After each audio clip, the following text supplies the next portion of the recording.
Hey everyone, in today's video, I'm going to show you how to build a professional looking flowchart in Miro.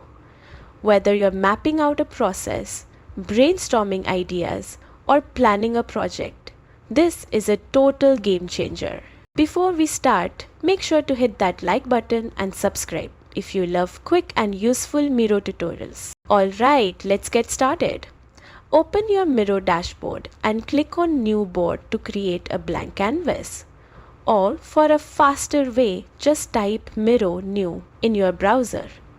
It'll open a new board instantly. Next, on the left toolbar, click Templates and search for keywords like flowchart, process map, or workflow. Pick one that fits your style and click Use to customize it. Templates are great if you want a quick start, but you can also build your own flowchart from scratch. Now, let's talk about shapes. The backbone of your flowchart, click the Shape tool or press S on your keyboard to drag out shapes.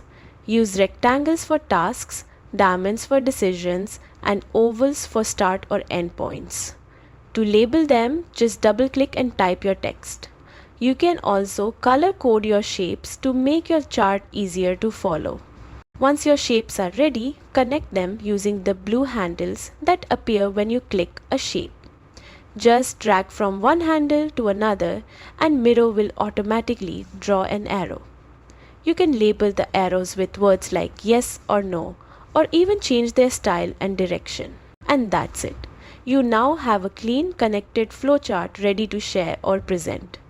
Keep exploring different shapes, colors, and templates until your chart matches your vision. Thanks for watching and don't forget to subscribe for more quick Miro tutorials. See you in the next one.